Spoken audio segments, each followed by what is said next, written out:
प्यारे बच्चों, हम लोग पढ़ रहे थे पारिस्थितिकी एवं पर्यावरण नामक चैप्टर और उसी में आगे की ओर शुरू करते हैं। आज का टॉपिक है वास स्थान एवं पारिस्थितिकी कर्मता, जिसको अंग्रेजी में हैबिटेट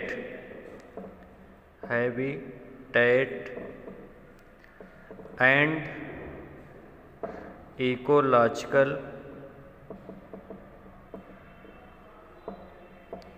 इकोलॉजिकल निके, ये टॉपिक है और इसकी हिंदी होती है वास स्थान एवं पारिस्थितिकी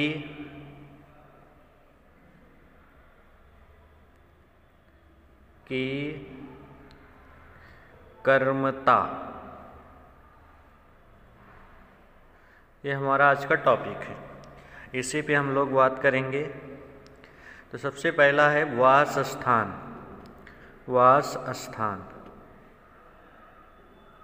वास स्थान किसी भी जीवधारी के लिए वह क्षेत्र जहाँ पर वह सामान्य रूप से रहता है, उसे हम प्राकृतिक वास स्थान कहते हैं। या इसको हम ऐसे कह सकते हैं कि किसी जाति अथवा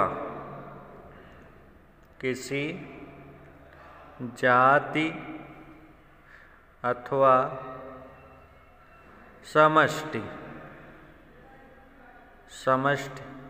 जातियों के समूह को हम समष्टि कहेंगे, या किसी निश्चित स्थान पर रहने वाले जीवधारियों की सजातीय जीवधारियों की संख्या जो होगी उसे समिष्टि कहेंगे। समिष्टि का वास स्थान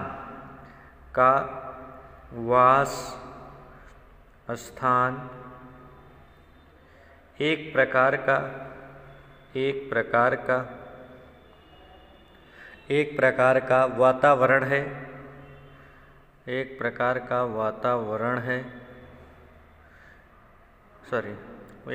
का वातावरण है, जिसमें वह सामान्य रूप से रहता है,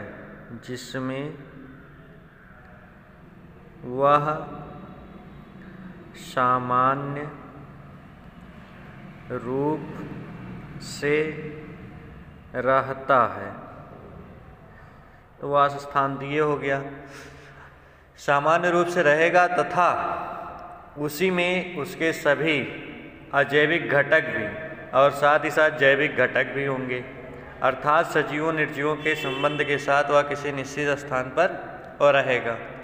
और वास स्थान इसलिए आवश्यक होता है कि वह अपनी भोजन की आवश्यकताओं को वहाँ से पूरी कर लेगा, साथ ही साथ उसके रहने के लिए आवास वहाँ पे मिल जाएगा और सुरक्षा भी उसको प्रदान होगी, और जीवन संबंधी समस्त क्रियाएं उसी एक स्थान पर संपादित करेगा। इसलिए वास स्थान यहाँ पे इम्पॉर्टेंट है।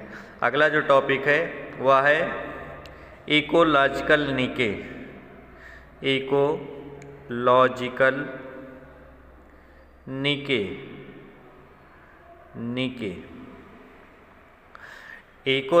निके भी वास स्थान से ही संबंधित है, और इकोलॉजी शब्द का सर्वप्रथम प्रयोग ग्रीनेल नामक वैज्ञानिक ने किया था। ग्रीनेल नामक वैज्ञानिक ने किया था 1913 में। ग्रीनेल नामक वैज्ञानिक ने 1913 में किया था इकोलॉजी शब्द का प्रयोग। इकोलॉजिकल निके यह एक ऐसा वास स्थान होता है या एक ऐसा प्राकृतिक वास स्थान होता है जहाँ पर जीवधारियों के रहने के लिए सबसे अधिक सुविधा पाई जाए, सबसे अधिक अच्छी व्यवस्था पाई जाए। और सबसे अच्छी जब व्यवस्था पाई जाएगी तो वहाँ वह पूरी तरीके से अपने जीवन की संपूर्ण क्रियाओं को अच्छे से संपादित कर लेगा। तो अगर हम कहें कि इकोलॉजिकल निके के बारे में, तो इकोलॉजिकल निके वह वास स्थान है जहाँ पर किसी भी जीवधारी की सक्रियता सबसे अधिक होती है। तो इकोलॉजिकल निके वह स्थान होता है जहाँ पर जीवधारियों की सक्रियता सबसे अधिक पाई जाती है, सबसे अधिक पाई जाती है। तो उसे हम इकोलॉजिकल निके कहेंगे। और इकोलॉजिकल निके शब्द का प्रयोग जोसेफ ग्रेनेल नामक वैज्ञानिक ने किया था। तो भिन्न भिन्न प्रकार के जीवधारी अपनी सुविधा के अनुसार वास स्थान का चयन कर लेते हैं और वहाँ पे रहने के लिए वो अपने को अनुकूलित करते हैं। तो हम आगे इसी में बढ़ते हैं। तो इकोलॉजिकल निके के प्रकार, या हम कह सकते हैं टाइप ऑफ निके के प्रकार या कर्मता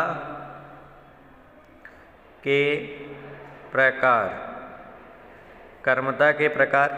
जब इसमें हम आते हैं तो कर्मता कई प्रकार के होते हैं। सबसे पहला होता है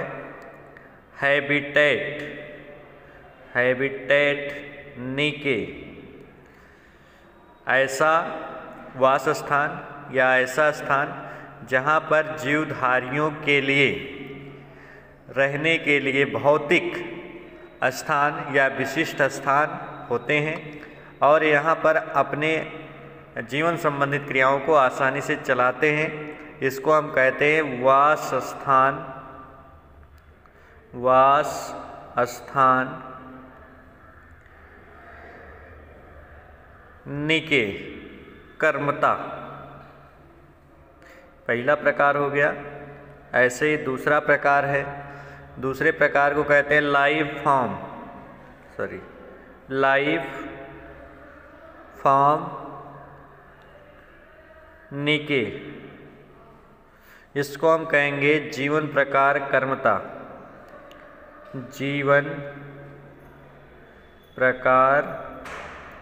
कर्मता।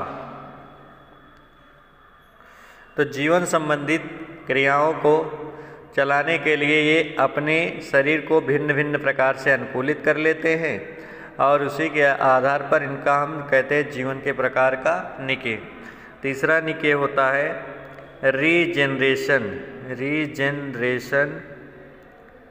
रीजेनरेशन निके। तो इस प्रकार के निके में जैसे जीवधारियों में जो पुनरुद्भवन की क्षमता पाई जाती है, पुनरुद्भवन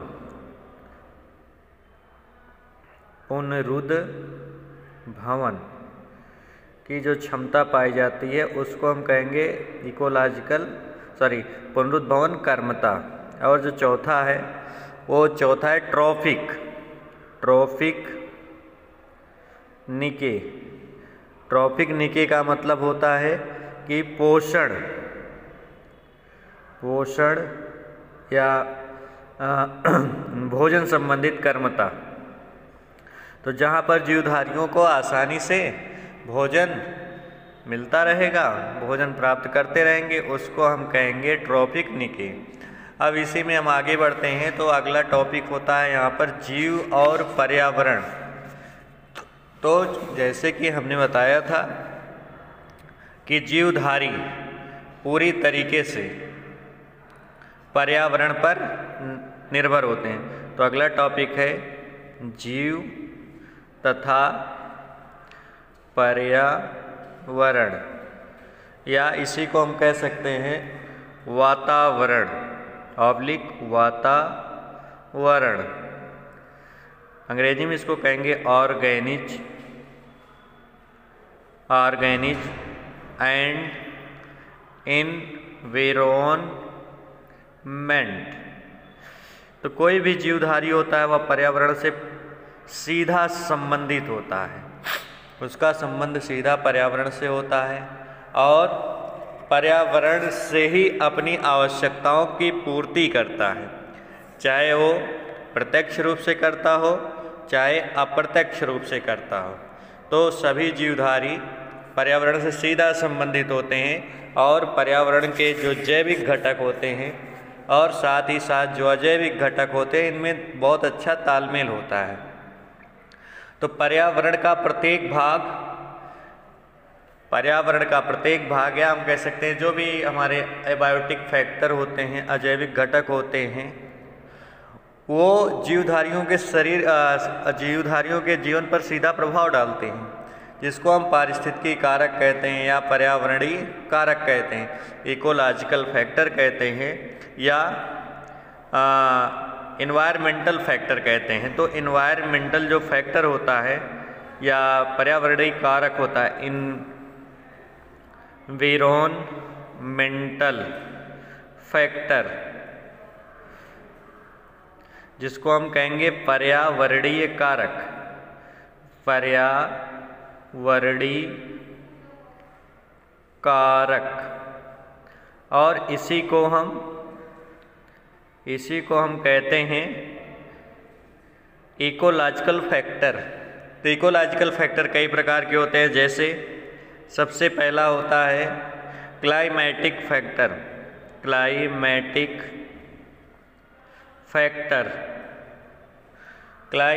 फैक्टर, तो क्लाइमेटिक जो फैक्टर होता है वह जलवायु संबंधित कारक होता है और इसके अंतर्गत सबसे पहला आता है लाइट, LIGHT।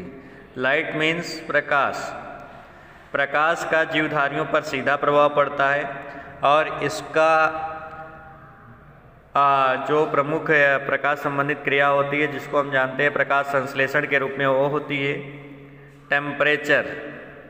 टेम्परेचर, जिसको हम कहते हैं ताप। अगला होता है विंड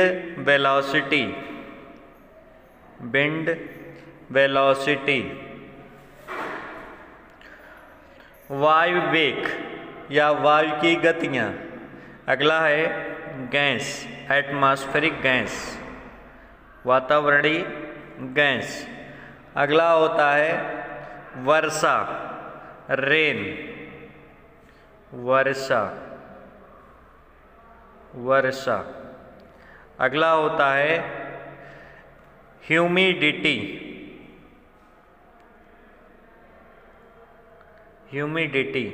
मीन्स नमी। तो ये जो हमारे कारक हैं, जैसे प्रकाश हुआ, प्रकाश अगर नहीं होगा तो प्रकाश संश्लेषण की क्रिया नहीं होगी। साथ ही साथ पौधों के पुष्पन पर जो प्रभाव पड़ता है, जिसको हम दूसरे शब्दों में कहते हैं दीप्तकालिता या फोटो पीरियोडिज्म, तो ये प्रभावित हो जाएगा। टेम्परेचर नहीं होगा तो पौधे अपनी जैविक क्रियाओं को सही से कर नहीं पाएंगे। विंड वेलोसिटी, विंड भी हवा भी पौधे और जंतुओं के जीवन को प्रभावित करते हैं।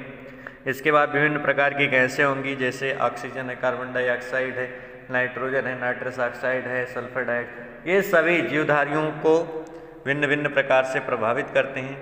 इसके बाद होता है वर्षा। वर्षा से नमी आती है और नमी से ही पौधों के जीवन संचालित होते हैं। और अंतिम है ह्यूमिडिटी के बिना अंकुरण की प्रक्रिया संभव नहीं। तो पहला हो गया। ऐसे ही दूसरा कारक है जिसको हम कहते हैं इडेफिक फैक्टर, जिसको हम मृदीय कारक कहते हैं। मृदीय कारक में हम अगर जाएंगे तो हमको कई चीज़ें देखने को मिलेंगी। मिट्टी जो होती है, पृथ्वी की जो ऊपरी परत होती है, कण समूह होते हैं, साथ ही साथ जिसमें जीवधारियों के अंश होते हैं, उसी को हम कहते हैं मिट्टी। और मिट्टी में क्या क्या पाया जाएगा? खनिज पदार्थ पाए जाएंगे,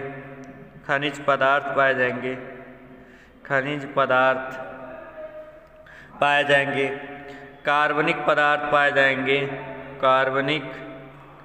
पदार्थ पाए जाएंगे, ऑर्गेनिक मैटर हो गए, मिनरल्स मैटर हो गए। अगला है इसमें मृदा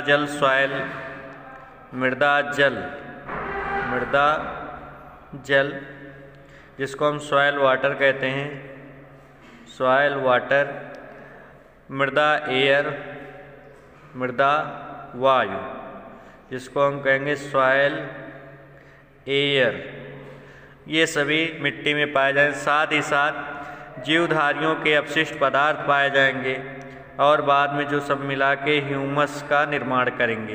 ह्यूमस जो मिट्टी को फर्टाइल बनाने में सहायक होती है। तो इस प्रकार ये वातावरणीय कारक होते हैं और ये सभी जीवधारियों को प्रत्यक्ष या अप्रत्यक्ष रूप से प्रभावित करते हैं। तो सभी भैया बहनों, इस टॉपिक को आप लोग अपनी कॉपी में उतार लीजिएगा और रिवीजन करिएगा। धन्यवाद।